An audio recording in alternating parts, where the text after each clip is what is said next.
aqui começando mais um GFute Convida, hoje com o Matheus Vasconcelos, né, que topou esse convite para conversar sobre futebol nos esportes.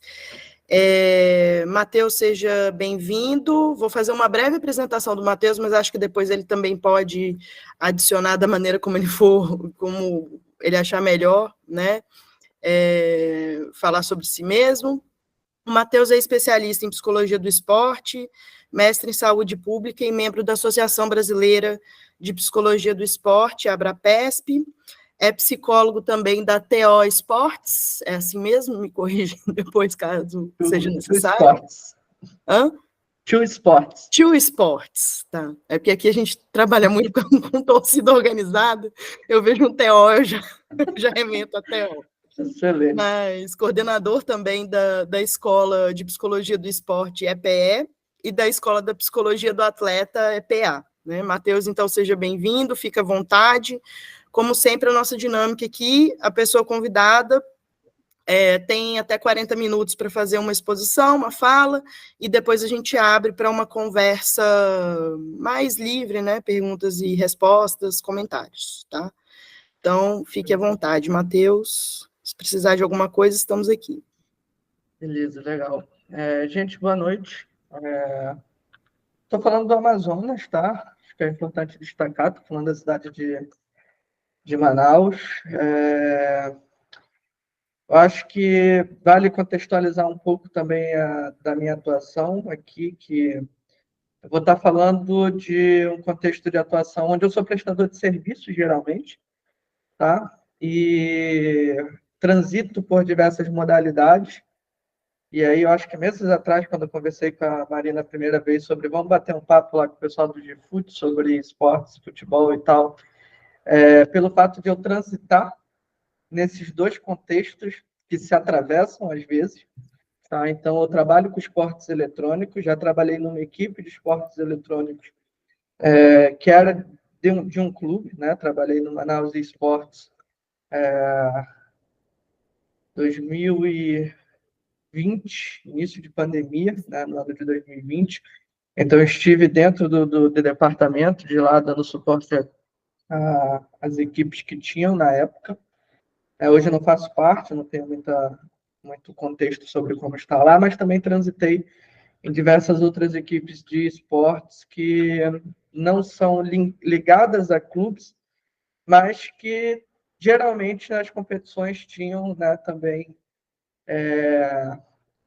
equipes, né, que levavam a marca, levavam o nome de algum clube, né? Mas grande parte da minha atuação ela se dá com futebol. A maioria dos atletas com os quais eu trabalho são do futebol ou do futsal, né? Hoje eu trabalho muito mais com atletas individuais, né? Eu trabalhei aqui com o 3B da Amazônia Feminino, mas hoje tenho priorizado muito o acompanhamento individual de atletas. No final, vocês podem até trazer questões em relação a isso do porquê, Matheus, tu prefere hoje, né, tá nesse contexto fora, né, das instituições, o que diferencia no trabalho do psicólogo que é procurado fora, tá? Eu acho que vale destacar aqui em relação a True Sports, eu trabalho no contexto de iniciação esportiva. Então, a True Sports é uma empresa que tem diversas unidades de diversas modalidades esportivas aqui na cidade de Manaus, sendo o futsal o seu projeto piloto, né? Então, a maior parte da empresa ela funciona através de unidades que ofertam aulas de futsal em diferentes locais da cidade, né? Hoje a gente tem só do futsal são cerca de 500 crianças, somando com as outras modalidades, a gente chega a 800 crianças e adolescentes, tá? Por que eu estou falando também desse contexto de iniciação? O que isso tem a ver, tá? Só para vocês entenderem por onde vai transitar a minha fala, que vai se basear muito nas experiências que eu venho tendo nesses últimos anos, tá? Mesmo no contexto de iniciação, a gente vai, às vezes, estar lidando, enquanto profissional de psicologia, com pais que chegam e falam: meu filho só quer saber de Free Fire, meu filho só quer saber do jogo tal. Meu filho não quer saber mais de jogar futebol aqui, ele quer saber de jogar videogame, ele quer jogar FIFA, PES, né? Então, mesmo nesse contexto, né, onde eu estou ali em quadra, onde eu estou com, com os nossos treinadores, né, iniciação esportiva, a gente vê esse contexto dos esportes eletrônicos atravessando esse universo da infância, da adolescência, dos lares, da família, tá? É óbvio que tem dilemas e questões que são diferentes, né? Da criança que está num contexto de iniciação, no futsal e no futebol, né? Daquele adolescente que já está imerso num processo de profissionalização dentro dos esportes eletrônicos. Tem coisas distintas, mas eu acho que isso exemplifica um pouco o lugar que eu estou falando, que é no lugar do meio desses dois universos, né, esportivos, culturais, né, contextuais de maneira geral, que são bem distintos, mas que encontram pontos de comunicação, tá bom? Então, para início de conversa, era isso, tá? O Matheus, com quem vocês estão falando aí, esse Matheus, do Amazonas, de Manaus, que transita por essas experiências, tá? E aí, vocês podem ficar à vontade, caso vocês queiram interromper, mas eu vou falando. Marina já me conhece um pouco, sabe quando eu começo a falar, eu vou no embalo, né? Então, eu vou contando algumas coisas, vou relatando algumas coisas aqui, tá? Mas também vou me ater ao tempo aqui para a gente conseguir debater mais, tá? Meu primeiro trabalho com esportes, tá? Eu não pretendia trabalhar com esportes, eu sempre fui do futsal, eu sempre passei pelo futsal universitário, joguei futsal universitário, depois fiz minha pesquisa com futsal feminino, comecei trabalhando com futsal feminino. Então, assim, eu sempre gostei de estar, né, nesses esportes. Eu vou chamar aqui de tradicionais, mas não é o termo que eu gosto de utilizar, tá? Mas futsal, natação, futebol, sempre estava em trânsito, sempre gostei de estar na beira da piscina, na beira de quadra, na beira de campo. Os esportes eletrônicos, eles entraram na minha vida de forma inesperada, por volta de 2019, mais ou menos. Trabalhos individuais, inicialmente, tá? Basicamente com atletas jovens e seus pais buscando orientação de carreira, né? Tipo, meu filho está querendo isso, mas eu não entendo muito disso e eu preciso de um psicólogo que pelo menos consiga, né, entender o que é isso que está acontecendo, né, nessa realidade hoje. Então, comecei com trabalhos individuais de carreira. Em 2020,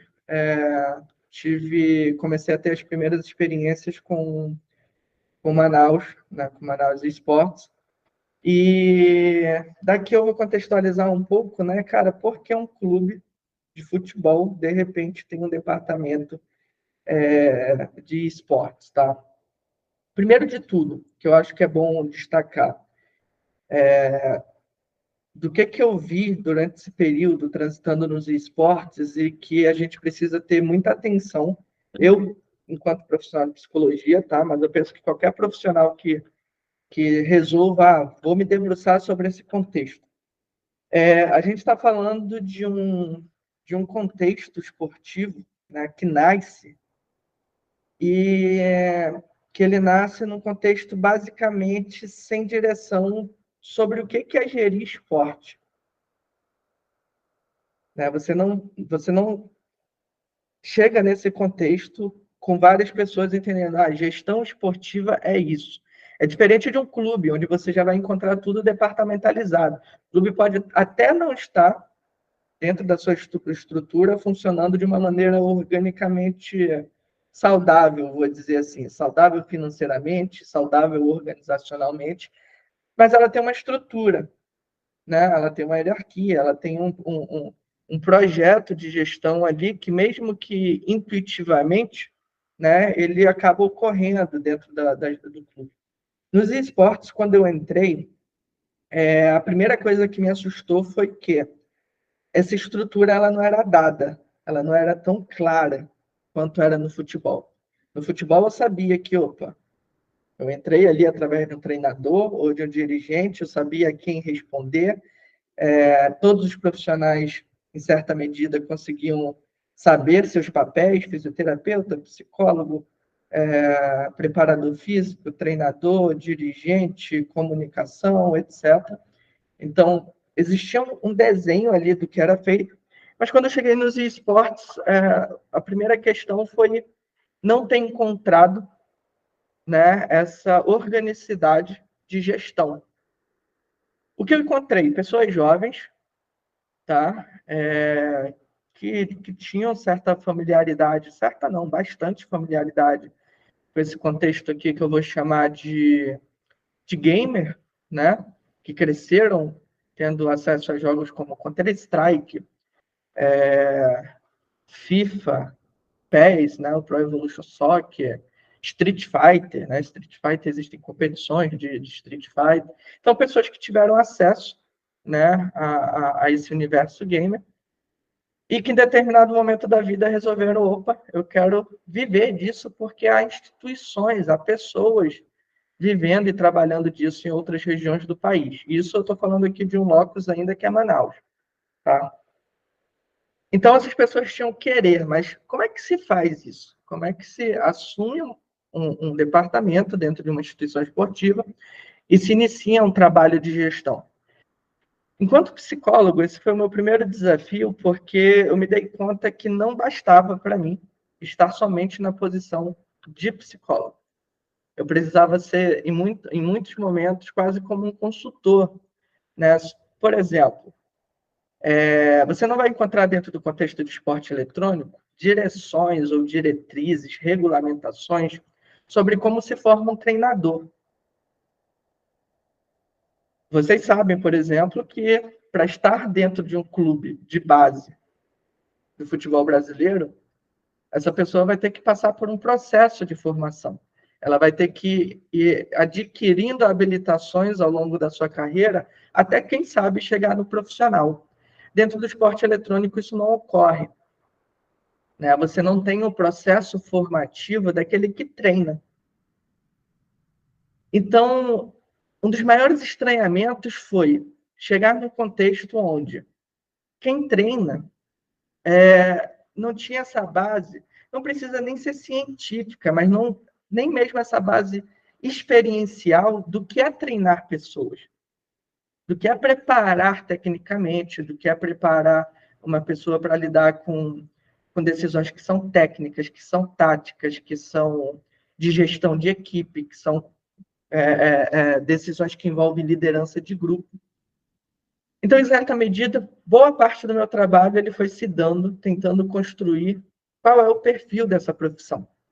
Da mesma forma, né, a gente tenta até contextualizar dentro dos esportes, né, alguns cargos que existem dentro de uma staff, dentro de uma comissão. Existe o coach, que é o treinador, né? Existe o manager, geralmente a manager, maioria das vezes são mulheres, né, que são gerentes daquelas equipes, né, elas gerenciam praticamente tudo, de agenda, a rotinas, a mobilidade de material e agendamento de media day e etc. Então, tem as managers, né, e tem os analistas. Né? Os analistas são a mesma coisa que é no futebol, no caso. Né? Tem os analistas de desempenho, que eles coletam todos os dados, né, do que ocorre dentro de uma partida com um atleta ou com o conjunto do grupo, né?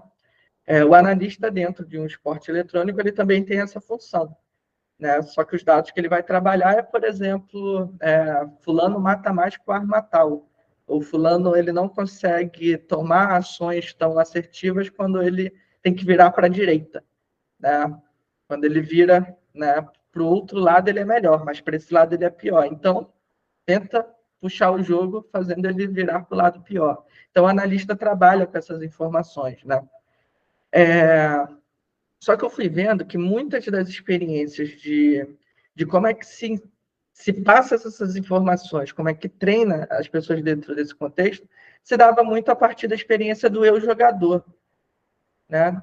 De como é que eu, né, que já joguei isso, posso ensinar isso para essas pessoas. Então, o trabalho da psicologia ele acabava transitando entre atendimentos, avaliações, treino psicológico, mas também um suporte em relação à staff, em relação ao seu papel, né? Como é que eu posso exercer o meu papel dentro, né, dessa equipe, considerando esse contexto de esportes. Então, essas pessoas, elas vêm, né, dentro desse contexto de uma maneira que eu vou chamar aqui que é de amadora, né? Ela ama, de fato, um contexto, começa a viver daquilo e começa a gerir ações dentro desse contexto esportivo.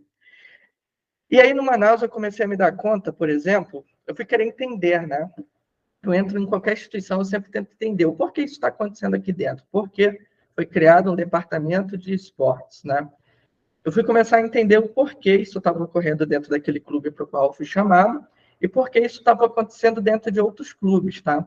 Hoje, por exemplo, se vocês forem lançar aí na internet, Instagram, etc., vocês possivelmente vão encontrar aí Corinthians, dentro da Liga Brasileira de Free Fire, por exemplo, vai ter Corinthians e São Paulo disputando a Série A esse ano, né? Corinthians, né, bem na tabela, por ser uma equipe tradicional já dentro do Free Fire, coloca até torcida, inclusive, esses dias eu estava até vendo um grupo organizado, né, entoando cantos de torcida, né, contra outras equipes de esporte eletrônico, né, e aí, assim, os cantos que tem no futebol, só que adaptados para aquele contexto, né, então, com outros tipos de ofensas, com outros tipos de formas, né, de provocar a torcida adversária, né.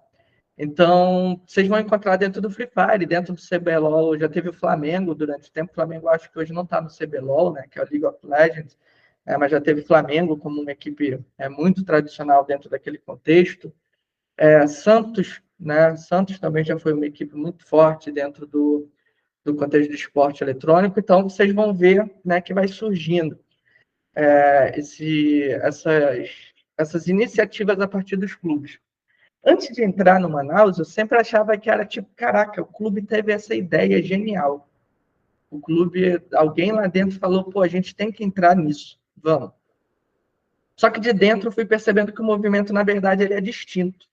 Tá? Ele não é de tipo, o clube para dentro de uma discussão no seu nível macro de gestão e fala, opa, vamos entrar nos esportes.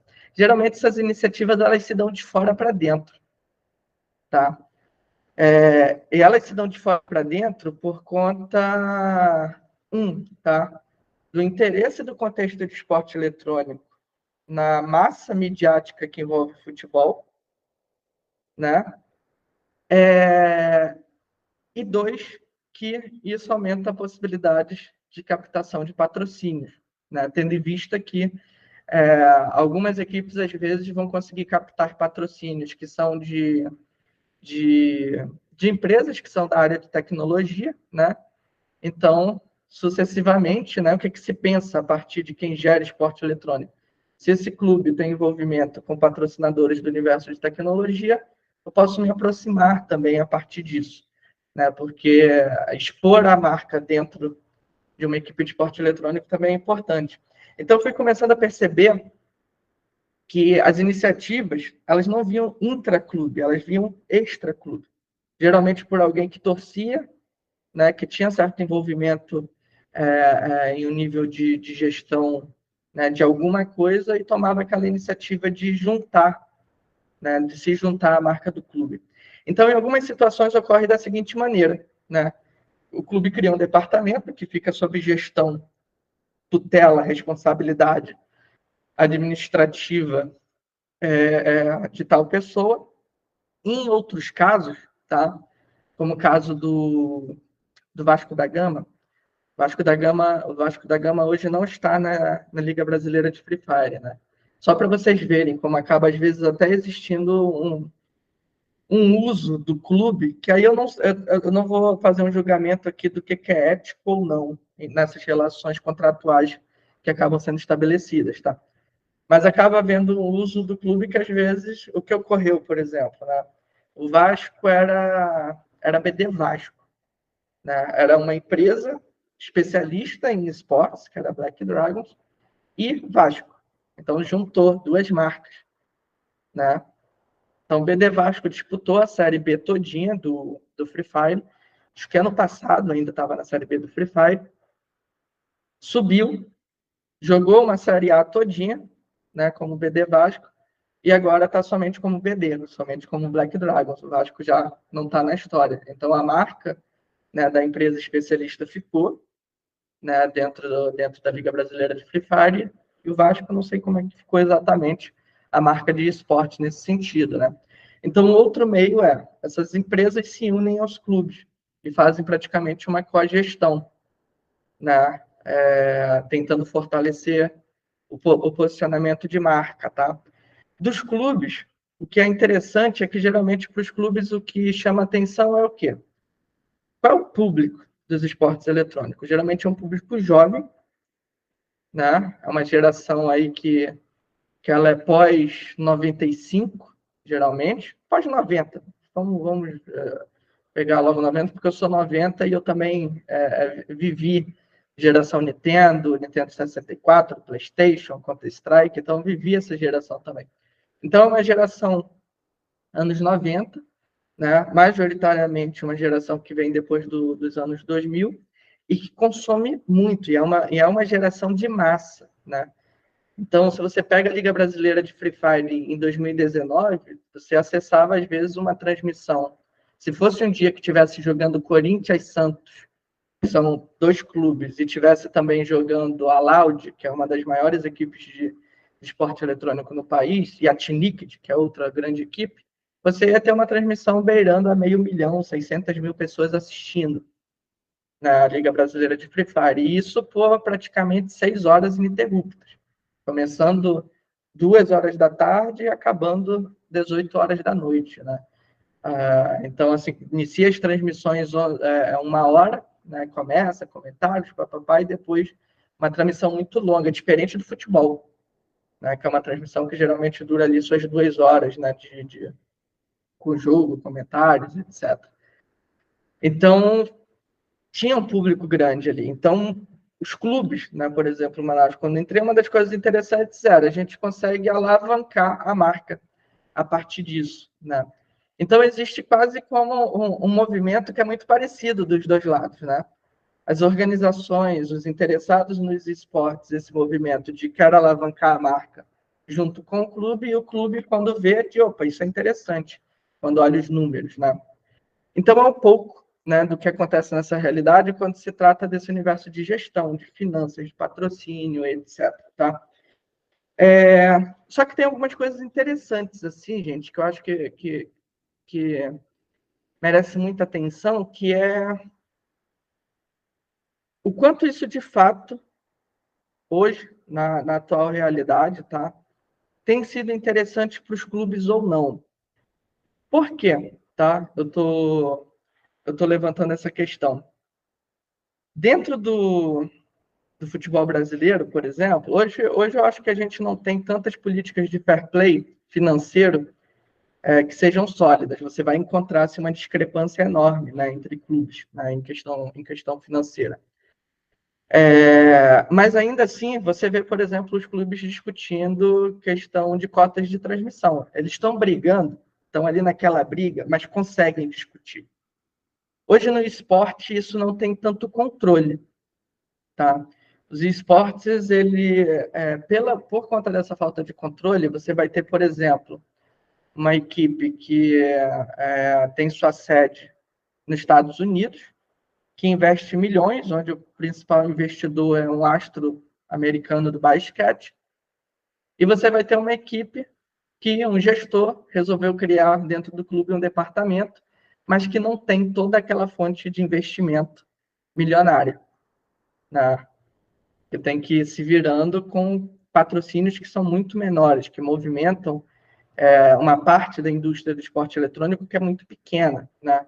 Então, você vai ter essas instituições que chegam no Brasil e simplesmente compram uma mansão e enchem de atletas a mansão, e você vai ter os clubes que geralmente não vão ter esse potencial todo financeiro de chegar a investir, né, um valor financeiro tão grande, porque o seu principal produto é outro esporte, né? Você tem a marca, mas a marca ela não lhe garante né, tudo isso, porque você vai ter, por exemplo, uma equipe Paquetá, por exemplo, do Counter-Strike.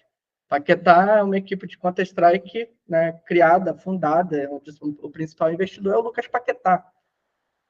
Né? Então, assim, o investimento vem direto via fonte financeira desse atleta. Então, é um investimento, né, que ele faz dentro daquele mercado que é planejado por ele, né, por seus assessores e tudo mais, diferente, né, da iniciativa de um gestor de esportivo que resolve criar um departamento e vamos lá. Tá? Então, acaba tendo um contexto que ele é muito vulnerável institucionalmente. Tá? E por que vulnerável?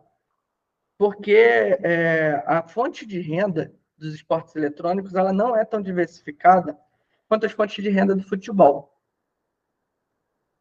Se você vem para o futebol, primeira principal fonte de renda de um clube de futebol, cotas de transmissão.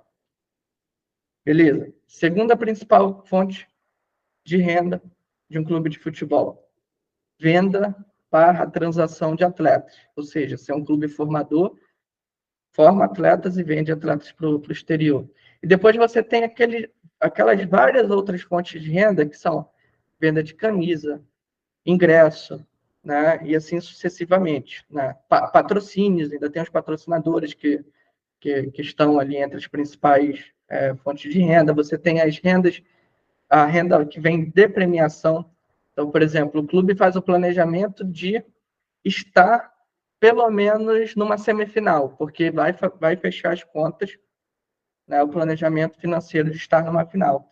Dentro dos esportes eletrônicos, esse planejamento ele não ocorre dessa maneira. Né? Geralmente porque as premiações, elas... E isso é até uma incógnita para mim, tá? Essa parte eu nunca consegui entender muito bem como ocorre. Porque no futebol é muito óbvio para mim, assim, né? Como é que esse dinheiro circula? Você consegue ver isso, né? Nos esportes, para mim, ainda é muito nebuloso, assim, porque você pega, por exemplo, uma Série A de Free Fire. Aqui, nesse caso, não vou citar organizações nem nada do tipo. Você tem equipes, às vezes, numa mansão de 20 e tantos milhões que foi comprada no interior de não sei onde, de São Paulo. Certo? Mas a premiação do primeiro lugar daquela Liga Brasileira, daquele esporte eletrônico, é 300 mil. Né? Quem é o patrocinador que é tão forte? E às vezes parece até mais forte do que um patrocinador master de um clube de futebol. Né? Para uma instituição conseguir manter mansão, conseguir manter alimentação, cozinheira, etc. Né? Então, tem um cenário de segurança, tá? E aí eu estou falando de um universo, porque depois do Manaus eu trabalhei para a Amazon Crips, né, que hoje está na Série A do Free Fire, trabalhei para a Tropicals, que disputa brasileiro de Rainbow Six, outras organizações. Então, se abre um leque de um contexto onde as organizações elas são muito vulneráveis se elas não têm fontes financeiras tão fortes, né? Levando em consideração que algumas dessas fontes, por exemplo, são até as mesmas que a do futebol. Né? Algumas fontes de patrocínio hoje elas vêm de casa de apostas. Por exemplo, o cenário de Counter-Strike, né? ele tem um financiamento forte de casa de aposta. Né? Então, as principais fontes de algumas equipes serão. A Liga Brasileira de Free Fire não tem isso, tá? Pelo menos até quando eu estava trabalhando com Free Fire, até ano passado, era uma das ligas que proibia, né, que as organizações exibissem casas de apostas em camisas, em algumas coisas do tipo. Mas ainda assim algumas organizações tinham, só que aí a marca ficava onde, né? Instagram, ficava nas paredes das residências, e tal, ficava em outros locais que não fossem televisionados, né?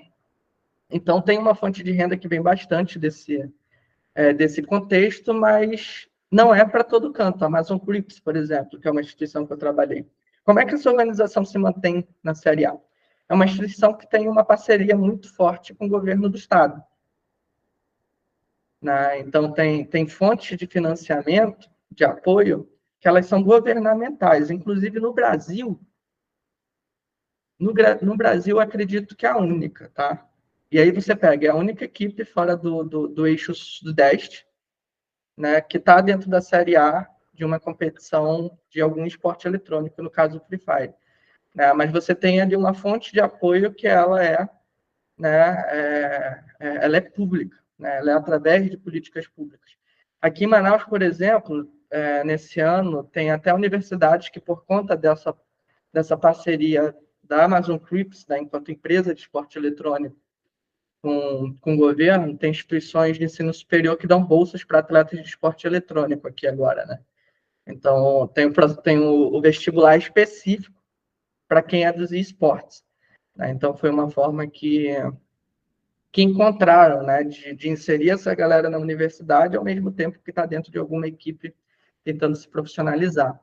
Mas do restante, né, as fontes elas variam muito de quem é que está envolvido naquela gestão, né, e qual é a fonte de financiamento. Então, alguns vão ser casas de apostas, outros vocês vão encontrar, às vezes, alguém que é dono da instituição e é empresário em algum outro ramo, né, e aí direciona verbas, às vezes, né, da sua própria empresa para aquele contexto. Né. Então, no geral, né, contextualizando os esportes enquanto esse sistema de gestão, finanças, etc., é um pouco do que ocorre. Mas tá, Matheus, e ser psicólogo dentro desse contexto, né? Num contexto onde você está nessa relação com atletas que estão num contexto novo de profissionalização, que você está num contexto onde existe torcida, existe família, né? Existe uma diversidade de coisas. Confessar para vocês, ser bem sincero em relação a isso. As minhas principais referências para a entrada dentro dos esportes eletrônicos, elas tiveram que vir do futebol. Tá? E aí eu vou dizer o porquê elas tiveram que vir do futebol. Os elementos envolvidos dentro do trabalho com esporte eletrônico são muito parecidos. Muito parecidos. Né? Diferem de esportes como natação, MMA, etc. Então, você tem um contexto onde a iniciação esportiva ela se dá muito precoce também, tá? Ela se dá muito precoce. Inclusive, eu acho que é um tema dentro dos esportes pouco estudado, que, na minha opinião, precisa de um consenso. Quando é que se inicia um atleta de esportes? Né? Não sei, não tenho ideia. Tem atletas que são revelados com 11 anos de idade. Né? Outros com 16, outros com 20. Né? Então, tem uma nuance que é muito complexa. Mas os elementos a qual eu estava me referindo, quais são? Primeiro, a criação do ídolo, como se constrói no futebol, é muito parecida nos esportes eletrônicos.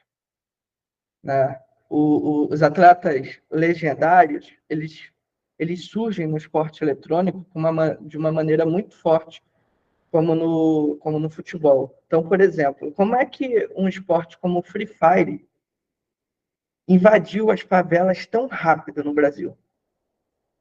Né? O Free Fire, eu costumo dizer que a gente teve o efeito chamado do efeito No-Bru, né? No-Bru foi o primeiro grande atleta ali dentro do contexto de Free Fire e que massificou praticamente o joguinho. No-Bru era o garoto que cresceu na favela, que começou a jogar Free Fire e da favela se tornou praticamente um gestor, um empresário dentro do ramo de esportes eletrônicos. Ganhou um monte de coisa no Free Fire, foi para o Mundial de Free Fire, mas despertou em um monte de criança e adolescente a vontade de ser um No-Bru. Assim como um monte de garoto quer ser o Neymar, né? Assim como um monte de garoto quer ser o Gabigol, né? Assim como um monte de garoto quer ser um astro dentro do futebol. Então, o No-Bru massificou o Free Fire, né? E tornou isso uma febre e acabou se tornando uma febre por conta disso daqui, né? O Free Fire foi o primeiro mobile, né? Então, assim, de qualquer celular, mesmo que de configuração não tão boa, você conseguiria jogar Free Fire, você conseguiria, né, praticar o Free Fire. Então você começou a ter uma explosão de equipes. Você começou a ter uma explosão de equipes, né? Então, a partir disso, né, dessa criação do ídolo, você começou a ter um contexto que vai se criando algumas similaridades com o futebol, por exemplo. Dentro do Amazonas, a gente tem mais equipes de Free Fire do que de futebol, posso garantir para vocês. A gente tem mais equipes organizadas, formalizadas com CNPJ, tá, do que de futebol, né? Mas você tem tantas equipes de futebol quanto, né, você tem equipes de Free Fire. Hoje no Brasil tem o quê? Uns 1.000 e tantos clubes, né, de futebol. Então você tem dentro do universo de Free Fire um monte de organização que começou a brotar, né? Então você tem a organização da comunidade tal, organização do município tal, organização da cidade tal, aí você tem a Amazon Crips, tem a Manaus, tem a Lions, tem a Onças, tem a não sei o que, vai brotando um monte de equipe. Um monte de equipe. E aí você vai começando a dividir em séries A, B, C, como a Liga Brasileira, a Liga Nacional era, né, até ano passado, antes de se tornar uma franquia. Você tinha série A, B e C, né? E você tinha série B e C, por exemplo, muita equipe das regiões Norte e Nordeste, né? Então você tinha uma organização ali da estrutura, né, muito parecida com o que se via no futebol. E aí você tem o começo do surgimento de torcidas, né? Não sei se vocês chegaram a ver o evento que teve ano passado em São Paulo, foi na Arena Ibirapuera, se não me engano. Acho que foi. Que teve Counter-Strike, né? A Fúria estava jogando lá, estava lotada. Daqui a pouco eu confirmo qual foi o local. Mas lotada e você com torcida organizada lá dentro, né? Com as torcidas gritando, cantando, e batendo palma e vibrando a cada momento, com os estádios lotados, né? Ano passado estava acompanhando uma equipe chamada Fênix, e aí os meninos foram para o Mundial. Aí foi numa arena de rock, e a arena lotada, cheia, né? A pista, né? A pista quadra, né? Onde ocorre o jogo, ali toda armada, né? Para você ligar computadores, etc. E as torcidas lá com bandeira, né? Os fãs, cada um com as suas torcidas. Então, tem um efeito, um movimento de massa que ele é muito forte, que ele é muito potente, que ele é muito apelativo, né? E que as pessoas querem sair de casa para ver, para estar lá, para torcer, né? Então, eu fui percebendo que dentro do trabalho como psicólogo, eu precisava dar atenção para aquilo também. Eu precisava dar atenção para o que significava ser um garoto jovem, 16 anos de idade, 17 anos de idade, 18 anos de idade, e de repente você está dentro de um jogo onde você está sendo assistido por 200.000 pessoas. Onde o teu Instagram lá vai lá e tá todo mundo te xingando, ofendendo, te ameaçando, ou te elogiando, te agradecendo, te pedindo ajuda, né? Coisas, por exemplo, eu trabalho com atletas de futebol, eu trabalho com atletas de MMA, eu trabalho com atletas de natação. Isso, por que eu estou comparando isso com o futebol? Porque isso não vai acontecer com esses atletas. Os atletas que eu trabalho de futebol, o cara perde, ele erra um shark attack. Ninguém vai lá no Instagram dele, porra, ruim pra caramba, nem faz esse shark direito, né? Pô, tá treinando? Não, não vai. O cara que perdeu no MMA, ninguém vai encher lá o Instagram dele e falar, pô, tá um bosta, não sabe dar um soco, papapá. Não vai, né? Pode até falar que ele lutou mal, mas o tipo de ofensa, o tipo de forma de tratar o atleta não é a mesma. Não é mesmo, é muito diferente. Nos esportes tem muito disso, né? Sai daí, seu ruim, vai embora, pede logo para sair, né? Em alguns casos até ameaça a família, né? Os atletas que eu trabalho, tanto de esporte eletrônico quanto de futebol, é muito comum que às vezes ocorra isso, né? De chegar no Instagram e tu ver tem uma ameaça velada de alguém que nem tem foto lá no Instagram, né? Direcionada à família, ofendendo mãe, etc. Né? Então, eu fui me dando conta, enquanto profissional de psicologia, que entender os fenômenos que ocorriam nesses contextos, mesmo que fossem diferentes, eles iam me ajudar muito a entender o que é ser atleta dentro dos esportes eletrônicos e o que é ser atleta, né, dentro desses outros universos. Tá? E aí tem esportes eletrônicos específicos que ocorre isso. Tá? O que é curioso, por exemplo, que esse fenômeno não vai acontecer em esportes como o FIFA ou o Pro Evolution Soccer, que são futebol. Esse efeito, que é muito parecido com o futebol, vai acontecer em esportes como Counter-Strike, Rainbow Six, Free Fire. Mas por quê? Por conta do fato deles serem coletivos, né? Então, assim, tem uma característica de comportamento de torcida que é atrelada, né, àquele universo de competição entre equipes, né? O que difere ali do FIFA é que senta um em cada controle e, né, o público que acompanha, até o acesso, na verdade, até o acesso ao jogo ele é muito diferente, né? Não é todo mundo que tem acesso ao FIFA. Esses dias eu vi alguém mostrando um meme, né, da atualização do FIFA, 13, quase 400 conto. Então, assim, não é todo mundo que tem dinheiro para comprar, né, um FIFA da vida. Agora, Free Fire tu baixa gratuito.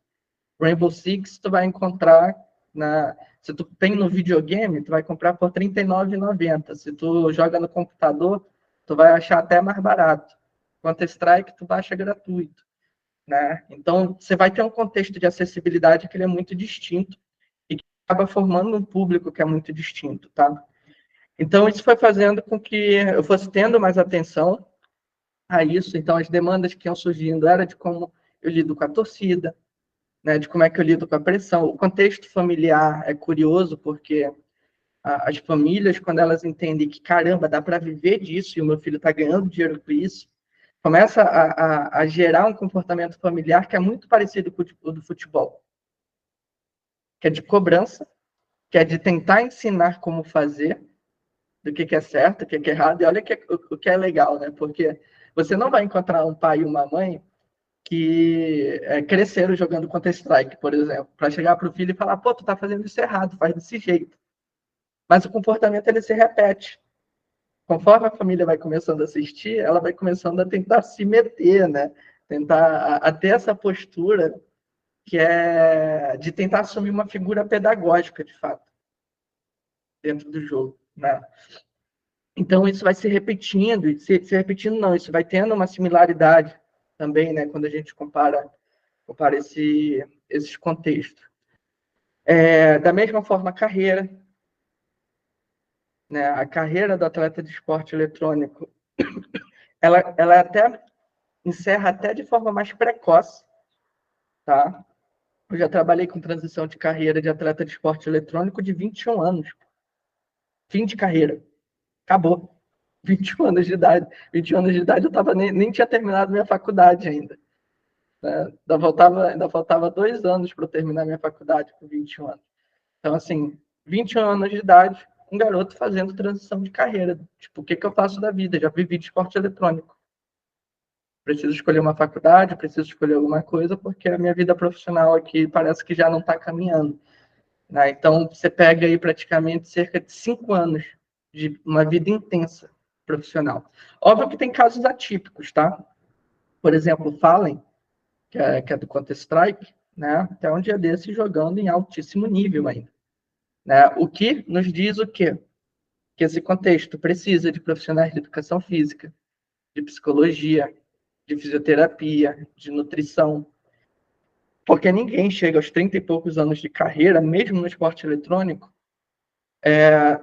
num nível tão alto sem esses cuidados. Aqui, ó, as principais lesões de um atleta de esporte eletrônico são todas aqui. Né? Então, como é que eu trabalho prevenção de lesão com um atleta que passa, vamos lá, o maior treino que eu já acompanhei, 9 da manhã, 9 às 19, 1 hora de intervalo, 10 horas de treino praticamente, sendo 9 ativa, né, jogando. O que eu, da psicologia, o que eu, da fisioterapia, preciso saber, né, para ajudar esse atleta a se prevenir em relação a um monte de coisa. 9 horas de movimento, mano. Isso daqui é movimento, né? Está toda hora teclando, apertando, etc. Então, é um universo que tem alguns atravessamentos parecidos com o do futebol, mas que tem nuances que a gente precisa entender por que são tão diferentes, o que há de diferente, que a gente pode se alimentar dessa fonte para entender alguns fenômenos, né, mas que eles ocorrem numa intensidade e numa velocidade que é muito distinta. Tá? E aí, para finalizar, tá, vi que acho que eu já devo ter dado uns 40 minutinhos quase, né, Maria? Acho que deu por aí. Quase, mas fica tranquilo aí para encerrar. Não, mas eu vou pegar essa partezinha para encerrar.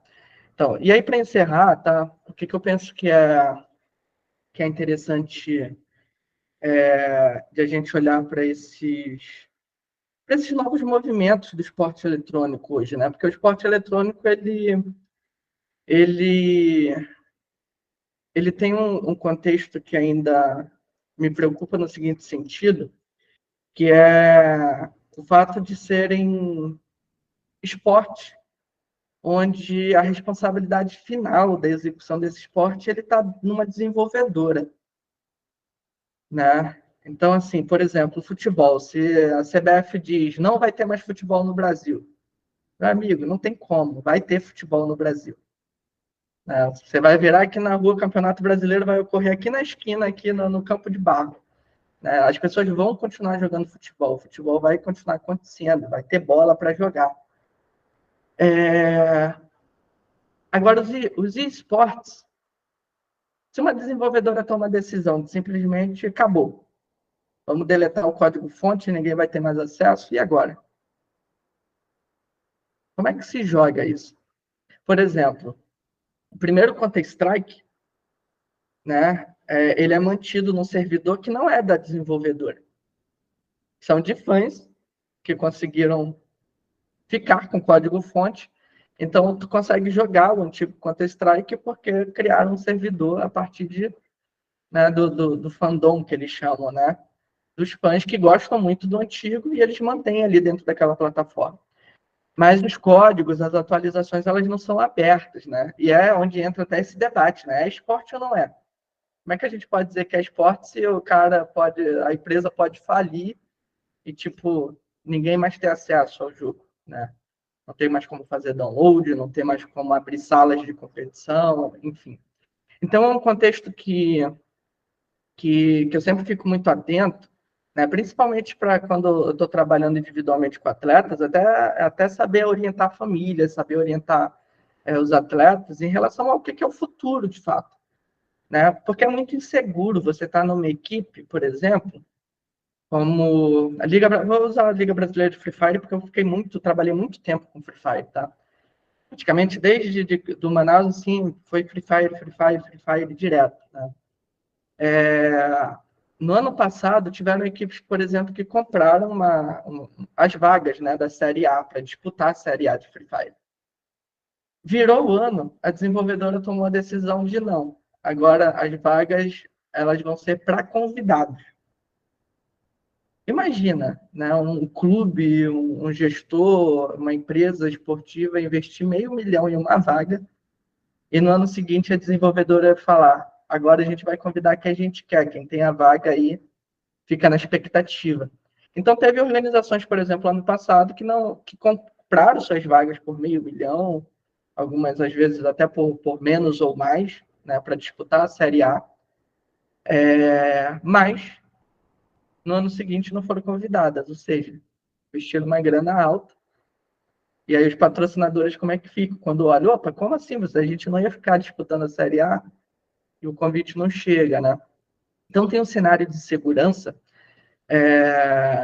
que eu penso que as pessoas precisam se debruçar muito para entender, né? Porque você não tem uma entidade administrativa daquele esporte, você não tem uma confederação, né? Você não tem uma federação, você não responde a um regulamento, a um conjunto de regras. Você responde ao que a desenvolvedora diz como é que tem que ser, né? Então, nos últimos anos eu tenho visto assim um afastamento dos clubes. Não sei se por conta desses motivos, né? Não sei, por exemplo, o caso do Vasco que eu falei, né? Eu me questiono se é isso, se é justamente isso. O clube olhar que, opa, não vale a pena para a gente, vale muito a pena para essa empresa que está, o foco dela, o nicho dela é esse, né? E ela consegue dançar entre patrocinadores que são desse contexto e lidar com uma desenvolvedora que a gente manda a carta e ela vai se lixar para a gente. CBF não, você manda um ofício e diz, eu quero o áudio do VAR, 2 dias depois o áudio do VAR aparece. Né? Então, é um contexto que acaba sendo muito, muito incerto, né? Ainda com pouca transparência para você entrar dentro de um trabalho que é de gestão, né? Que é de fortalecimento da marca. Corinthians, por exemplo, Corinthians teve alguns anos no Free Fire, aí depois teve um ano que ficou fora, aí depois voltou. Então você tem aquele movimento da torcida que cresce, aí o clube para, aí depois volta, aí a torcida fica sem entender. E aí, é para a gente torcer ou não para esse esporte? Né? Então hoje está tendo um movimentozinho, o Corinthians está bem lá na tabela, né? Então eles já estão comentando, né? Ó, né? O campeão voltou, agora acabou. Né? Então agora já era, não sei o que, agora é o timão. Então você já está vendo aqueles movimentos de novo de, olha, a gente está aqui novamente. Né? Mas enfim, era um pouco, tá, do que eu queria trazer de contexto, tá, dessa relação, um pouco de como é que tem sido essas experiências de ser alguém que começou com futebol, com futsal, depois entrou nos esportes e que vai vendo essas similaridades e que vai vendo que, apesar das similaridades, tem nuances que a gente precisa estar muito atento nesse trabalho, que tem anos que parece ter uma aproximação dos clubes e depois tem um distanciamento, tá? E aí é isso. No mais é isso. Vou deixar aberto para debate aí, porque eu acho que tem questões que vocês podem trazer e gerar desdobramentos também. Legal, Matheus, obrigada. Acho que foi um ótimo panorama, assim. Fiquei pensando em 1 milhão de questões, anotando aqui, Silvio já levantou a mão. Então, Silvio, você já pode falar, e quem mais quiser fazer perguntas, comentários, ou levanta a mão também, eu coloco o nome no chat que a gente vai organizando, tá bom? Vai lá, Silvio. Matheus, aí, obrigado, né, pela tua intervenção, tua participação, né? É um universo que não é muito conhecido do grande público, mas você citou algo que é parecido no futebol, e até talvez eu esteja roubando uma pergunta da Marina, porque é algo que a Marina domina bem, que é o cara que parece que vai dar certo, a família aposta, né? E extremamente tomado, né, por aquele universo, assim. Então, o que eu sou pai, bastante pai, né? E o que a gente ouve entre os pais, colegas, né, os colegas, é isso, né? Pô, só quer saber de jogo, só quer saber de jogo, só quer saber de jogo, né? E aí, quando o troço começa a ficar sério, quando começam a ver que aquilo ali pode virar, né, quase que um tipo de trabalho, assim como no futebol, né, eles cedem um pouco. Faz o que ele gosta, tem negócio de ser feliz, coisa e tal, né, muda um pouco essa perspectiva. Porém, possa ser que o negócio não ande, né? E muitos dessas crianças, desses jovens aí, eles às vezes apresentam, né, uma entrada tão pesada, tão forte nesse universo, que ele traz uma certa dificuldade de socialização, né? Ou seja, um universo muito restrito ali, de pouca comunicação, coisa e tal. Eu tenho um grande amigo, um grande pensador da educação física, a gente conversa muito sobre isso. Né? E aí, irmão, né, como é que é esse pós, né? Bom, o cara não virou campeão, o cara não ganhou o carro, o cara, sei lá, né, quais são os prêmios. E há algum trabalho, vocês conhecem alguma coisa aí sobre esse pós, né? Não vai chegar no altíssimo nível, né? Não vai fazer o contrato lá que dê dinheiro. Como é que é isso aí? Tá legal? Mas, mais uma vez, obrigado. Excelente pergunta, tá? O que eu vou falar é até polêmico, porque, assim, eu falo porque eu venho de outro contexto esportivo primeiro. Então, eu vou falar de um lugar onde, como eu penso que algumas coisas devem ser nos esportes em geral, tá? A gente está caminhando aí para uma possível aprovação da Lei Geral do Esporte, né? Que vai ser um combinado, né, de várias legislações esportivas dentre elas, dentre elas não, né? Na verdade, dentro dessas leis, especificamente na Lei Pelé, vai existir um mecanismo chamado de clube formador, né? Que é o que dá a possibilidade de um clube de futebol assinar com um atleta, né, a partir dos 16 anos, e né, ter aquelas multas milionárias, e depois usufruir do mecanismo de solidariedade e passar o resto da vida ganhando dinheiro com as transações que esse atleta vivenciar na carreira. Né? Isso ocorre no futebol, não, infelizmente não, né, com toda a força que poderia acontecer, né, essa construção de clubes formadores, mas nos esportes, o que eu posso dizer, olhando da experiência de fora, das instituições maiores e de dentro dessas instituições pelas quais eu passei, infelizmente, os mecanismos das leis que versam sobre esporte, elas são usadas nos esportes, mas elas não são atendidas como no futebol. Então, por exemplo, você não vai ver um garoto de 16 anos de idade ter o mesmo suporte de formação nos esportes como tem um garoto de 16 anos de idade no Fluminense.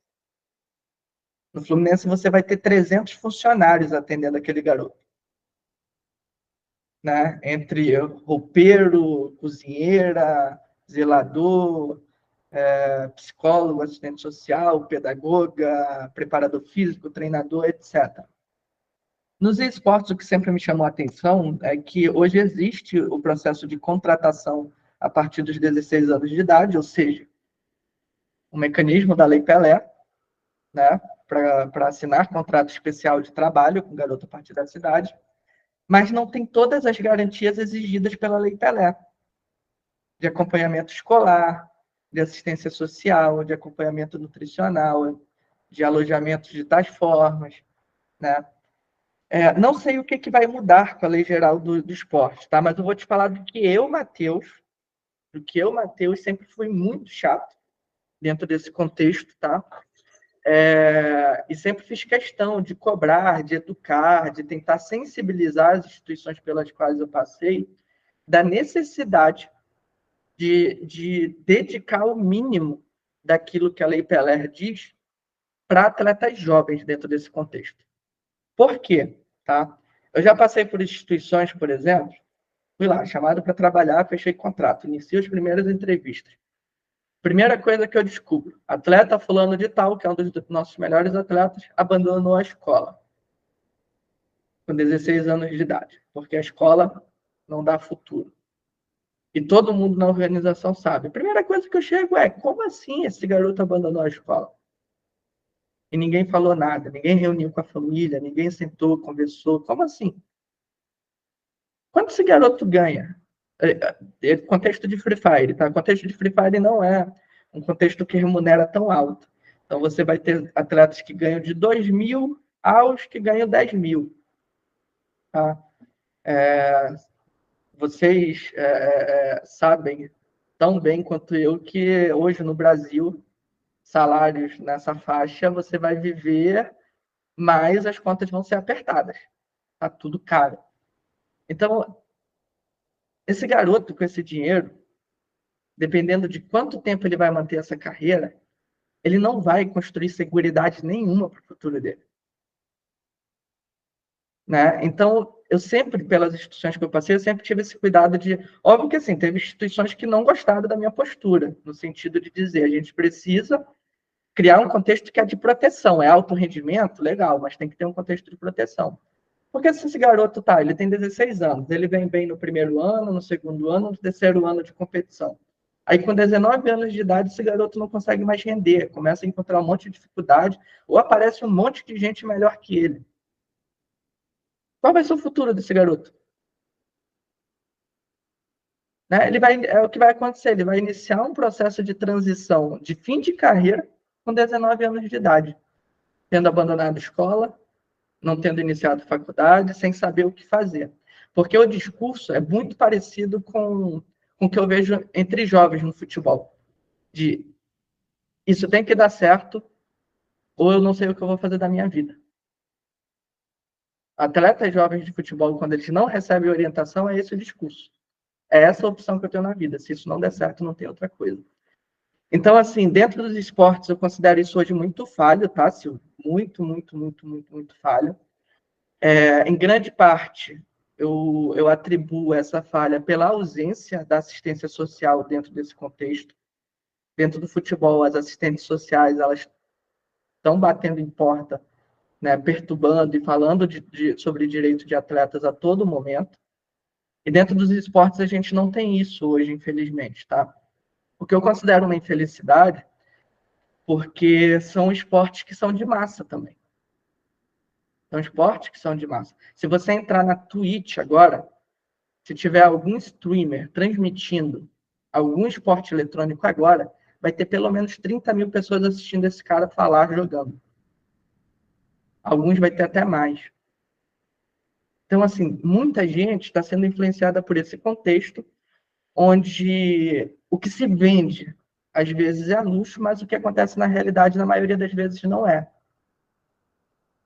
Basta vocês verem quanto a Twitch paga para um streamer, para ele cumprir 140 horas mensais. Sei lá, vai dar $50, $100, sei lá. O cara não vive com isso, e ele trabalha mais do que um professor universitário. Óbvio que sentado, né? Ele trabalha sentado ali, só que assim, no nível de cansaço que é muito alto, porque ele vara a madrugada para cumprir 140 horas, 180 horas, 200 horas no mês. É muito tempo. Aí ele ainda compete, ele ainda treina, né?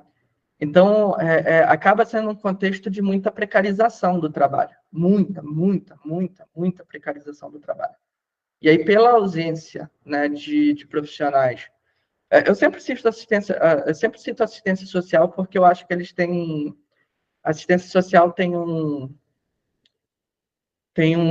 movimento de militância em diferentes áreas que é muito forte, sabe? De luta por direitos mesmo. Então, eu penso que, às vezes, a ausência desses profissionais acaba deixando esses atletas em uma vulnerabilidade muito alta. Então, quando chega pais que querem atendimento para os seus filhos, etc., eu sempre trabalho com orientação de carreira. Sempre. Com a família. Eu não abro mão. Né? Eu sempre quero ter certeza se o pai sabe onde ele está se enfiando, se ele entende como é esse contexto, se ele sabe como se relacionar com as pessoas que tomam decisão desse contexto, se ele sabe qual é a média salarial. Porque no Counter-Strike você vai ter atletas ganhando, por exemplo, R$100 mil, mas no Free Fire você vai ter atletas ganhando 5 mil. No LoL você vai ter atletas ganhando 30 mil, 40 mil, 20 mil. Então, assim, são contextos salariais que são muito diversos, né, dependendo de cada esporte. Premiações que são muito diversas e que precisa de planejamento da família. Precisa de planejamento da família. Não é simplesmente, deu certo aquele. É que nem no futebol. Né? Você vai ter um ganhando $500 mil para milhares de atletas que ganham um salário mínimo na Série D. Entende? Então, é um pouco, não sei se eu respondi, né? Mas, enquanto psicólogo, eu penso que eu preciso ter muita atenção com isso. Porque isso é saúde mental para mim. Se o garoto com 19 anos ele não sabe o que vai fazer da vida, esse garoto não está com saúde mental. Enfim, passar a bola, eu acho que é o Renato que levantou aí. Né? O Renato, e aí depender se tiver... Porque, de fato, a minha questão tem algo a ver com isso aí, mas vamos ver o que o Saldanha vai trazer, se tiver como conectar o conecto, e aí a gente vai... E ainda vai você, Marina. Aí eu acho que a minha conversa com a que está no chat. Da questão, que isso vai aí a você depois isso. Essa questão deu pano para manga mesmo, sobretudo no grupo lá da Abrapesp, né, o Matheus? Mas, não, a minha questão, ela resvala nisso que o Silvio trouxe, mas ela vai para um outro lado, que eu estou tentando até, como que eu resumo isso, né?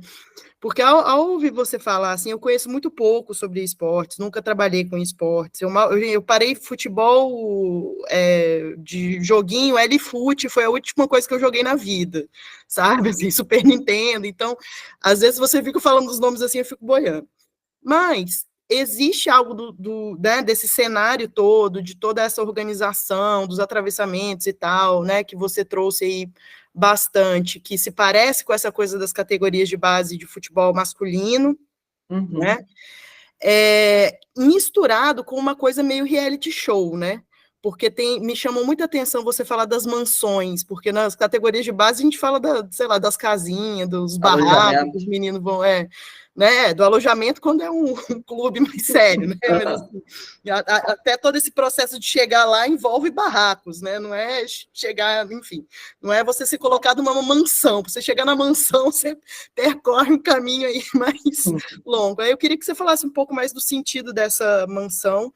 E aí uma outra questão que há um tempo atrás eu vi numa reportagem, acho que da BBC Brasil, que nem era sobre esporte, não, mas que era sobre juventude, que mencionava que como que para alguns jovens, alguns adolescentes, uma partida de futebol de, né, quase 2 horas já se tornou algo que é longo demais para você ficar preso, né, aquilo, digamos assim, que alguns jovens entendem isso como, nossa, ficar 2 horas olhando para isso aqui, eu não dou conta, né? Mas, ao mesmo tempo, a gente fala dessas partidas que envolvem dias, né? Dessas arenas que juntam gente. E eu queria saber um pouco a dinâmica disso, né? Assim, como que, se você puder pontuar essas duas questões, a mansão e as arenas. Beleza. Vou começar pela mansão, tá? Mansão, eu penso que dessa questão das mansões, hoje tem tido uma tendência, tá? As equipes não terem esses casarões enormes, tá? Primeiro porque essas mansões elas começaram a surgir num boom, né, dos esportes. Então, muito porque as mansões geralmente elas funcionam quase como se fossem CTs. Então lá mora os principais atletas, mora os principais administradores, já às vezes, e ela é aberta para visita de influencers, para visita de pessoas que vão gravar conteúdo, porque tem espaços para isso. Né? Só que o custo é muito alto. Então, tem algumas... De uns anos para cá, as equipes elas têm transitado para outras opções. Por exemplo, eu dou supervisão para um colega, psicólogo, e a equipe que ele trabalha, né, eles estão adquirindo os andares de alguns prédios em São Paulo. Então, eles vão ter andar de alojamento, andar de treinamento, andar de convivência, então eles vão ter, né, andares, né, setores específicos dentro do prédio vão funcionar assim. Outras equipes elas já funcionam assim também, né? Algumas adotam as mansões são chamadas de game house, né? Ou seja, você mora e acontece tudo lá. Outras têm adotado o formato de game office, que você tem um local de treinamento, mas todo mundo mora, né, ou no lugar cedido pela organização ou nas suas próprias casas, né? Então, tem tido um trânsito em relação a isso, mas as mansões, por quê? Tá? Existe que é, né, o impacto que isso gera na sociedade como um todo, principalmente nos mais jovens, de tipo, nossa, a mansão. Né? Até o mito da caverna, quando eu escrevi o mito da caverna no Free Fire, quando eu escrevi lá para o blog da Abrapesp, foi justamente fazendo um paralelo com isso, né? Uma releitura do mito da caverna para o Free Fire é isso. Você vende mansões, né, para esses jovens, né? O que aparece ali para ele, as sombras são as mansões, né? Mas o mundo lá fora é outra coisa.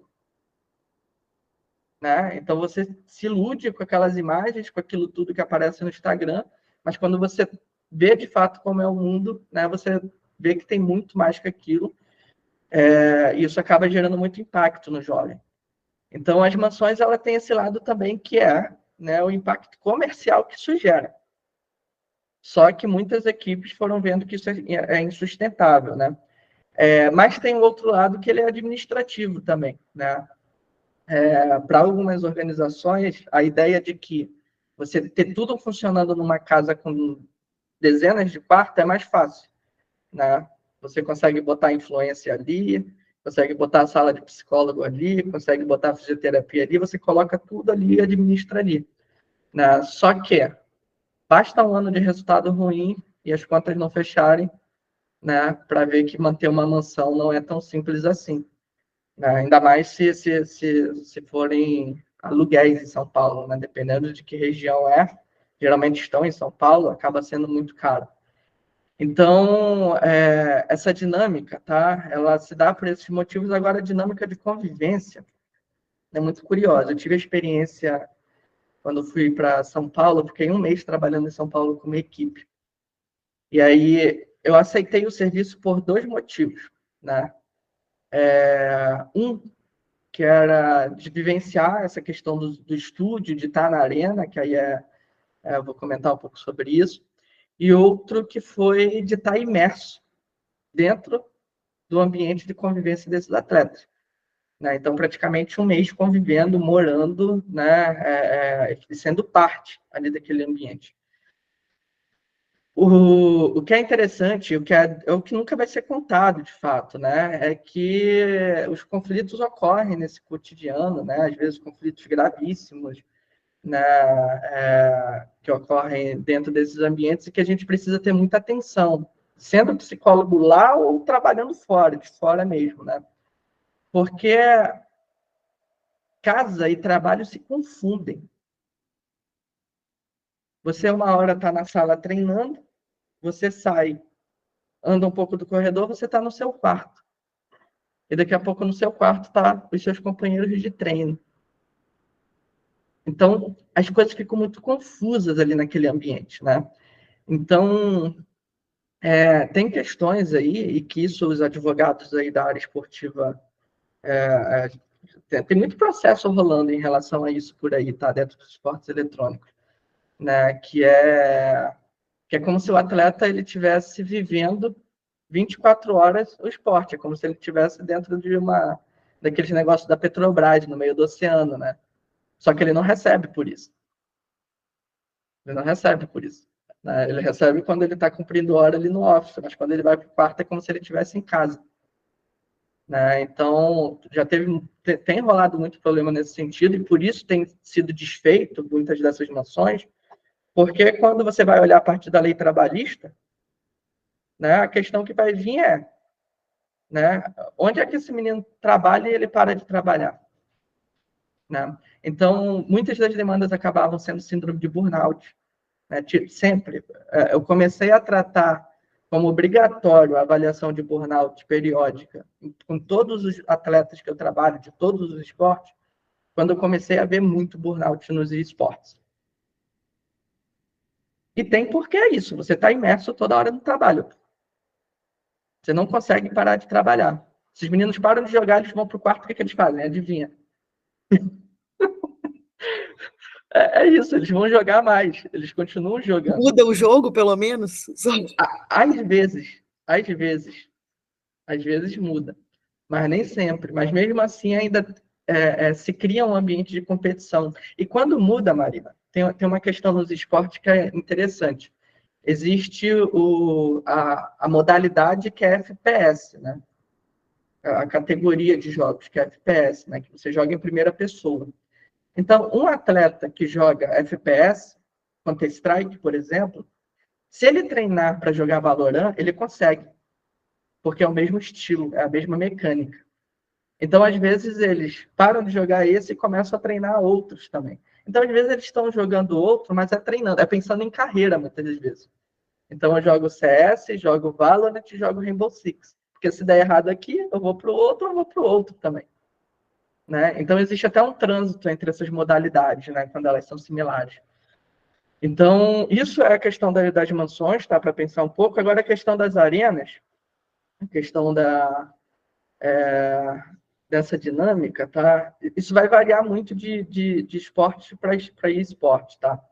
Por exemplo, o Free Fire eu tive a possibilidade de vivenciar dentro de ambiente de arena, mas até o ano que eu trabalhei com o Free Fire não tinha torcida.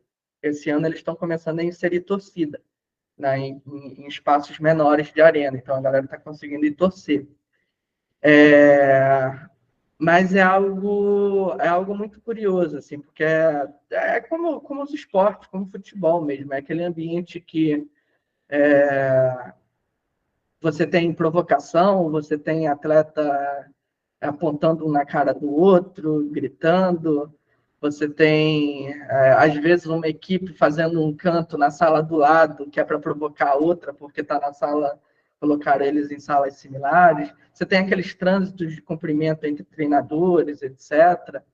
Né? Então, o ambiente do Free Fire, né, ele é muito parecido, porque geralmente é um estúdio que é alugado, né? E aí você tem cada equipe dentro de uma sala.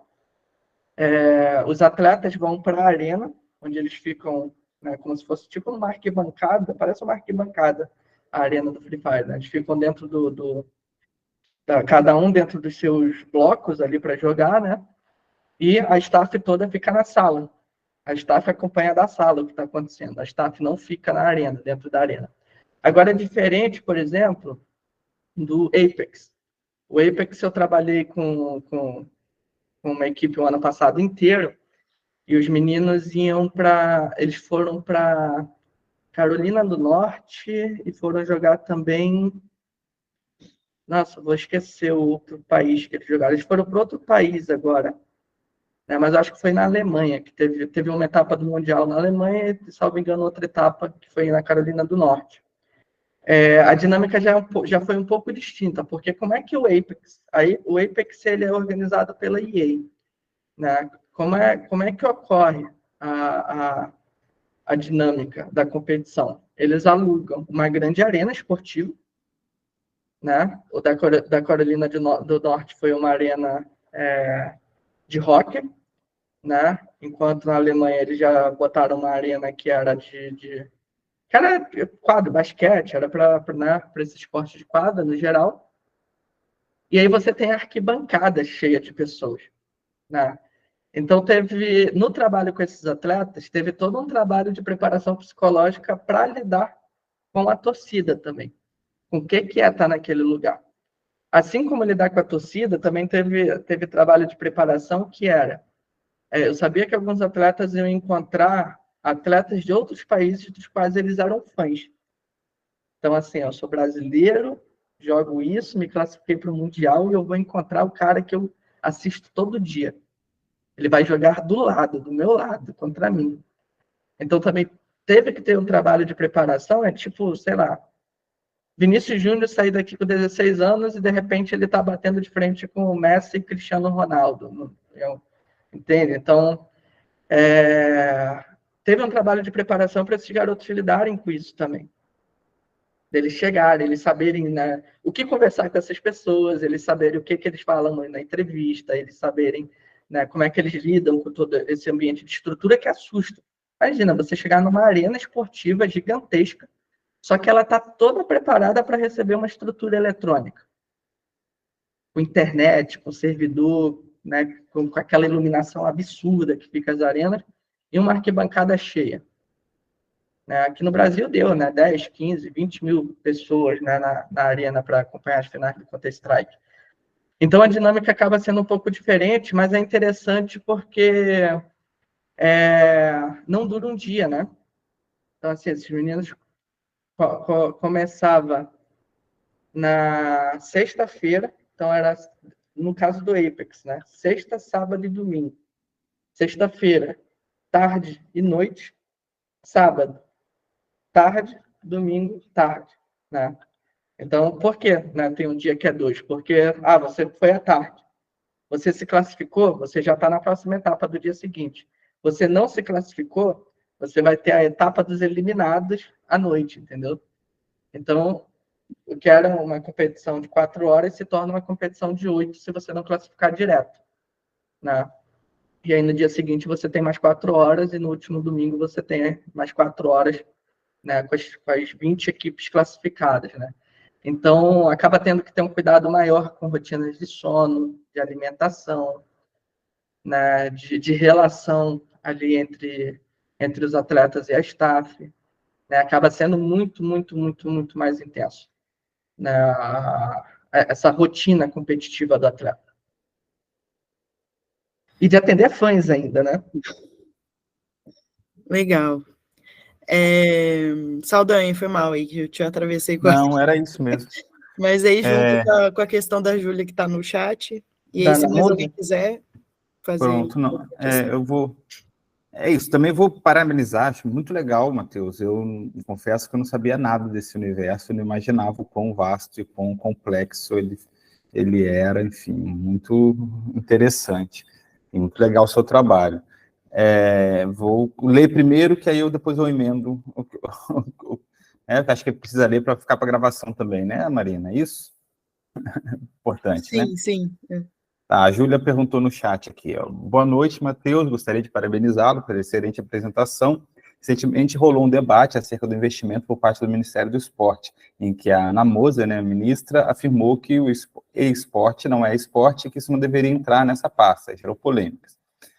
Como você está imerso nesse ambiente, gostaria de saber o seu ponto de vista, não apenas sobre ser ou não esporte, mas também sobre a demanda em outros ministérios, a necessidade de investimento em si. E aí eu já vou te comentar que tem a ver com isso, porque você citou que o governo do Amazonas, então, tem um investimento público, né, nessa área também. Eu fiquei perguntando se, assim, curiosidade, você está relacionado com a Zona Franca, ou se tem algum processo de desenvolvimento junto, ou não, ou é só uma questão mais de marca também, não sei, merchandise, enfim, não sei. Aí fica à vontade para... Legal. Vou começar pelo da Ana Moser, e eu entro um pouco no contexto do que eu tenho visto acontecer aqui, tá? É uma pergunta difícil de ser respondida, tá? Mas eu vou tentar trazer o que é meu ponto de vista, tá? Eu penso que quando você tem um contexto já se utilizando de legislações esportivas, você não pode deixar ele fora de um Ministério do Esporte. Não tem como. Tá? E isso pensando que você vai ter a Lei Geral do Esporte, e assim, a construção da discussão a partir do contexto do direito já é apontando, eles já têm sido discutidos, já tenho visto as discussões acontecer, de como é que os esportes, em que vai beneficiar e no que o contexto vai estar atento. Então, se esse contexto já se utiliza desses mecanismos legais, né, para usufruir de contratos, para usufruir, né, de série de questões, né, que são apontadas pela legislação esportiva, eu penso sim que essa discussão tem que estar lá dentro, tá? Eu acho que é até importante ressaltar, né? Às vezes eu bato muito nessa questão da política, etc., mas é porque eu formei em saúde pública pela Fiocruz, então, assim, a formação em saúde pública na Fiocruz, ela é muito política. Mesmo sendo uma política de saúde, eu não consigo... até consigo, mas, assim, boa parte das coisas, das leituras sociais que eu vou fazendo, eu vou encontrando a relação, né? Então, assim, o Ministério do Esporte ele tem que estar muito atento, né, a esse contexto, porque, ao mesmo tempo que ele dialoga com a legislação esportiva, né, ele também impacta a camada de formação esportiva, querendo ou não. Porque, vamos lá, eu trabalhei numa escolinha onde muitas das demandas que eu tinha que lidar com as crianças eram porque os meninos não queriam jogar futebol, futsal, não gostavam de ir para lá, porque eles queriam passar mais tempo jogando Free Fire e querendo ser o no-blue. Então, você tem um contexto ali de acesso ao esporte, de interesse pelo esporte, né, que ele está sendo impactado, e que tá impactando a vida escolar, que está impactando outros ambientes, né, que precisa, na minha opinião, poderia, né, ser discutido a partir do Ministério do Esporte, mas na relação interministerial, de como é que esse fenômeno ele impacta outros esportes, se utilizando de aspectos culturais, sociais, econômicos, políticos e legais que são do esporte. Entende? Então, eu penso que o ambiente ali é muito mais seguro. Cultura, não tem como discutir isso a partir da cultura. Né? Porque não é uma questão somente de espetáculo. Você tem contratos envolvidos, carreiras envolvidas, você tem marcas esportivas envolvidas, né? Não tem como ser da tecnologia, porque não se trata somente, né, desse contexto que é de inovação tecnológica, de indústria, etc. Pode ter diálogo com isso, né? Mas hoje, né, a força desse fenômeno ela se dá por conta da esportivização. Por conta de eu, Matheus, que era jogador de Super Mario, de repente sou muito bom no Counter-Strike e eu consigo jogar isso no nível muito alto, né? Então, eu penso que é o caminho ideal, tá? Porque o Ministério ele tem maior condições de lidar com problemas como os que eu citei aqui, por exemplo, abandono escolar. Como é que eu vou lidar com o abandono escolar se eu tratar isso como tecnologia somente? Eu preciso discutir isso a partir, né, de uma relação interministerial. Só que isso envolve, né, questões que, na minha opinião, são os cuidados que o Ministério tem que ter, que são a divisão de poder nessa pasta, né? Então, assim, se entra um fenômeno como o esporte nessa pasta, é um fenômeno que é muito forte, que tem condições de sobreviver por conta própria, sem precisar de um ministério. Então, tem que ser muito bem definido qual é o papel de trabalho dessa pasta, né? Porque as desenvolvedoras não vão dar poder ao ministério, né? Assim como o ministério não pode dar poder às desenvolvedoras. Então, tem uma relação muito tênue aí, que precisa ter cuidado. Mas o ambiente mais seguro, na minha opinião, ele é o ministerial. Tá? Por quê? Porque tem participação popular, simples. Porque tem participação popular. Né? Tá que a gente já não tem congresso, conferência do esporte, né? Por conta dos últimos 4 anos que a gente teve de governo, a gente não teve conferências, mas agora está sendo cogitada a possibilidade de voltar a ter conferências do esporte. Então, a população vai poder discutir políticas públicas esportivas no país, né? Então, se os esportes estão lá dentro, a gente pode falar de esportes dentro desse ministério, entende? Aí, sobre a questão do Amazonas, tá? Hoje esse incentivo ele se dá muito mais por via de emendas. Se dá muito mais por via de emendas. Hoje não tem editais públicos, não tem nada desse gênero, né? Então, tem uma participação muito mais em emenda, que se dá muito mais da articulação dos atores empresariais, donos de organizações de esportes eletrônicos, em pressionar esse público que é parlamentar, né? E aí, se você tem um público que bota no auditório 1.000 pessoas para falar de esportes, não tem vereador, deputado que não vai dar ouvidos. Porque aqui em Manaus, mais 2.000 você elege um vereador, né? Então, assim, se você tem 1.000 no auditório, então você tem uma força política muito grande. Você não coloca 1.000 atletas de futebol no auditório. O Free Fire coloca 1.000 pessoas de Free Fire dentro de um auditório aqui, né? Então, as primeiras revelações de atletas amazonenses, teve um ano no Free Fire que dos 50 e tantos atletas que tinham, uns 15 eram do Amazonas na Série A. Era muito garoto do Amazonas. Então, explodiu isso aqui no interior, né? Teve a Copa Tefé de Free Fire, que é no interior. Se você visse as fotos da Copa Tefé, era um monte de barco parado no município, assim. Um monte de barco, porque todos os municípios do interior mandaram seus garotos, né, que eram dos municípios próximos, e competir em Tefé. Então, um monte de barco estacionado assim, na orla da cidade para acompanhar a Copa Tefé, entende? Então, esse fenômeno político ele se dá por conta desses movimentos. Então, hoje acontece através de emenda parlamentar. Essas emendas se tornaram possíveis porque reconheceram em lei o atleta de esporte eletrônico como atleta, né, como de qualquer outra modalidade. Isso permite que esses atletas corram ao Bolsa Esporte, municipal, estadual, etc., né? E isso permitiu que editais, né, que sejam de financiamentos, eles possam ter concorrência também de organizações de esporte eletrônico, esse reconhecimento. Então, esses movimentos, eles acabaram gerando isso, entendeu? E aí são grupos específicos, tá? De vereadores, deputados estaduais e federais que têm esse apoio direto, tá? Porque aí você vai ter outros que, não, é do jiu-jitsu, é do futebol, é do não sei o quê, que está vinculado a grupos específicos também, tá? Então, é como ocorre, tá? Não tem uma política específica, né? Mas, na minha opinião, comparado ao que acontece no restante do país, é um fenômeno que é muito curioso de ser entendido, de ser estudado, porque é a única equipe fora do eixo sudeste que consegue estar lá, né? E consegue estar lá via política pública, porque não conseguiria, né? Via política pública não, né? Mas via articulação política, né?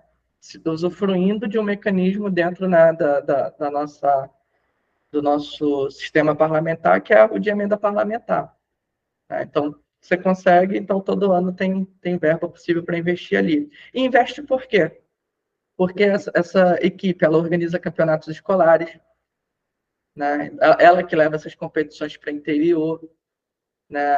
As organizações que fazem parte do grupo, né, de apoiadores, praticamente, elas exigem que todas as organizações mantenham os jovens que são das equipes na escola, e aí pronto, ganhou a rede estadual escolar, né? Porque se você tem essa galera do joguinho cobrando o aluno para estar na escola, é isso que a coordenadora, né, da divisão do distrito tal escolar quer também. Então, eles foram ganhando força de discurso, né, dentro dessas políticas também e acabaram se apoiando. Teve jogos amazonenses, pô, das escolas estaduais, pô, de Free Fire. Né? E aí o governo do estado entrou com dinheiro para apoiar, né, as escolas apoiaram também, coisas, por exemplo, que o futebol nunca fez, pô, de se aproximar das escolas estaduais, de incentivar a molecada a estar na escola, de criar clubes formadores, entende? Então é um pouco, né? Não sei se eu consegui contextualizar, mas é um pouco, mas que na minha opinião é muito forte frente a outros movimentos políticos desse campo dos esportes eletrônicos. Bom, para a gente encaminhar para o encerramento aí, e aí se alguém ainda tiver questão, pode levantar a mão e colocar no chat, ainda sobre essa questão da ministra, né, o Silvio colocou aqui enquanto você falava, que ele crê que a fala da ministra foi uma opinião pessoal e que hoje, a partir da repercussão e das informações que recebeu, já modificou o ponto de vista. E aí a Camila tinha colocado também uma questão mais voltada para o Matheus psicólogo, né, que disse que achou bem bacana, e que a única pergunta é sobre o seu processo de decisão de migrar de psicólogo de organizações para atendimento individual de atleta. Mudou muito seu foco de trabalho? E aí, se alguém mais quiser colocar alguma coisa, levante a mão aí enquanto o Matheus responde. Essa foi o que eu falei lá no início, né? Quem ficasse curioso para perguntar. Olha, tem várias coisas que envolvem essa decisão, tá? Mas primeiro, a principal, tá? Que eu percebi isso estando dentro de clube e estando fora, tá? Dentro do clube, a gente tem que lembrar sempre que a gente é um psicólogo do clube também, não só dos atletas, tá? Qual é a grande questão, tá, que eu fui percebendo? Que por ser um psicólogo do clube, nem sempre o atleta vai querer trabalhar com você. Porque você representa a instituição e às vezes, a instituição é que cria o contexto de sofrimento dentro do esporte. E aí ele não pode, não é que ele não pode, ele pode, mas o que se cria, né, na percepção da pessoa é o quê? Se ele é psicólogo do clube, da comissão técnica, se eu falar para ele que eu não estou bem por causa disso, eu me lasco. Então, eu não procuro psicólogo. Então, eu percebo até manipulação, às vezes, de respostas, de questionários, eu percebo que, às vezes, atletas tentam manipular, né? Se você vai fazer uma avaliação de alguma coisa, né? De manipular alguns dados, né? Por exemplo, perceber que tal questionário tem tais respostas que são parecidas, né? E ter atenção com aquilo e manter uma linha de resposta positiva, né? Para que você não seja, né? Que dê um indício ali de que você está fadigado, por exemplo. Você está com burnout, alguma coisa assim. Então, esse foi o primeiro ponto. Fui começando a perceber isso, né? Que o atleta, não todo, tá? Tem atleta que assim, é muito tranquilo, mas muitos atletas eles são assim, de opa, é o psicólogo da instituição. E a gente tem que ter um cuidado em relação a isso, né? De ser psicólogo da instituição, mas também ser psicólogo, né, da equipe, ser psicólogo do atleta, psicólogo do treinador, etc. Esse é um ponto, né? O segundo é que nem sempre a decisão de trabalho, e isso não é só com a psicologia, tá? Isso vai ser com o treinador, com o analista de desempenho, o fisioterapeuta, etc. Ela vai se restringir à nossa decisão técnica. Tá? Então, às vezes acontece situações, por exemplo, o que eu vi em muitos contextos, assim, às vezes tem muita pressão para o fisioterapeuta dar um outro parecer, por exemplo. Se tem um profissional que sofre dentro do clube, é fisioterapeuta. Porque se o cara está lesionado, o fisioterapeuta é ruim. Né? Então, às vezes o cara não tem condição de jogo, né? Mas você é muito pressionado para ter que colocar o cara em condição, medicar, fazer o que for. Então, assim, é uma questão que a decisão técnica ela é muito difícil de ser tomada. Né? É muita pressão para que você tome a decisão com que as pessoas lá em cima acham que tem que ser a decisão. Então, eu lembro que eu tive até uma situação que eu ia fazer um trabalho em grupo, que eu só fiz o trabalho em grupo depois do parecer de um grupo de WhatsApp de dirigentes de vários outros lugares, né? Que era basicamente, o psico planejou isso aqui. Pode? É feito aí também nos outros lugares? Aí depois que disseram que é feito, beleza, pode fazer. Eu fiquei, nossa, né? Então, se dissessem que não, eu não ia poder seguir o planejamento do trabalho. Então, tem esses dois fatores, né, que, na minha opinião, são os mais importantes, e tem o fator de segurança financeira e contratual também. O psicólogo não escapa da não performance. Então, assim, se o time não vai bem, o treinador vai embora, o físio vai embora, o psicólogo vai todo mundo embora. Né? Raros são os clubes. Hoje você tem alguns clubes no Brasil que já tem psicólogo já há muitos anos. Né? E estão lá fixos dentro do clube, que, na minha opinião, é o ideal. Mas esses clubes que estão descobrindo, hoje eles têm uma tendência muito grande de, se clube tem e está bem, vou botar o psicólogo aqui, a gente vai bem. Aí chega, não vai bem, aí manda todo mundo embora. Então tem uma insegurança de trabalho que ela é muito grande, então acaba tendo uma rotatividade alta. E aí, depois de um tempo, por conta desses motivos, eu juntei e comecei a fazer os trabalhos individuais. Quando atletas de futebol... Eu trabalho muito com atletas de série C e D. A maioria deles são série C e D. Comecei em foi aparecendo indicação. Né? Às vezes, até de atletas que têm psicólogo no clube, mas procuram porque não querem falar o que está acontecendo com eles para alguém dentro do clube. Né? Então, eu comecei a priorizar isso porque tem demandas que aparecem, que vão surgindo, que elas não são relatadas no clube. Coisas como, por exemplo, Matheus, não estou me sentindo bem aqui, o ambiente está muito ruim, estou adoecendo, ameaçando minha esposa, minha filha está sofrendo bullying na escola por conta disso, o clube não me protege, ninguém me protege aqui dentro, eu não sei se eu quero ficar aqui. Eu não sei se vale eu estar aqui com toda essa visibilidade ou estar em outro lugar menor com saúde.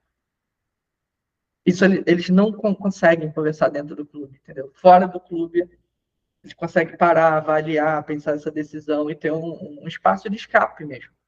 Né? Então, eu comecei a me colocar como um profissional que está fora mesmo. Né? E aí eu penso que para a psicologia, né, eu acho que isso talvez seja até pauta de a gente debater no próximo congresso, que vai ser no Rio de Janeiro, no Petrópolis, de a gente pensar isso, né? Esse universo da pandemia que começou a fazer atletas buscarem psicólogos em diferentes cantos. Aí tem atleta, por exemplo, que eu trabalho que está na Europa, que é do futsal, que é do futebol. Esse atleta não encontra psicólogo lá. Né? Então, você vai... Futsal italiano. Trabalhei 2 temporadas inteiras dando assistência para atletas no futsal italiano. Só tinha um psicólogo na Série B do futsal italiano.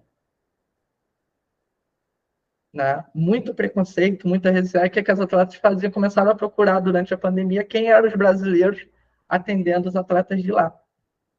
Aí tá, né? A gente tem que adaptar fuso, etc., mas a gente vai se virando. E aí eu fui gostando disso, eu fui percebendo que fazia sentido, tanto para os atletas quanto, né, para o meu posicionamento profissional, ser esse pilar de cuidado que às vezes está fora da instituição. Aí tem atletas que gostam que eu relate coisas para os treinadores, que eu mande informações, e tem atletas que não querem nem que saiba que tem psicólogo. Tem atleta que chega e diz, eu tô com psicólogo e tal, mas tem atleta que, assim, mantém sigilo total, não quer que ninguém saiba. Né? Aí depende do tamanho das dores, cada um tem as suas. Legal. Matheus, vou te agradecer, acho que foi um papo muito bom, né? Aqui, repito novamente o sucesso aqui do GFUT Convida, que sempre leva a gente para outros lugares, né? Foi o GFUT Convida já existe há bastante tempo, mas assim, esse formato pandêmico, né, possibilitou que a gente conversasse com Manaus, né? Já fosse a outros lugares e tal. Isso é bem interessante, né? E agradecer e dizer que estamos aí também, como o Silvio sempre fala, ele precisou sair porque ele estava lá na biblioteca, mas sempre estamos aí também para o diálogo, tá bom? Nada, eu agradeço e eu gosto do GFUT, eu conheço o GFUT da minha época de faculdade, então eu ficava fuçando coisas assim, nossa, que legal esse grupo. Fico à disposição aí para qualquer troca, para qualquer parceria, só chamar. Dentro dos nossos tempos a gente vai se arrumando. Obrigada. Então é isso, né, gente? Até a próxima.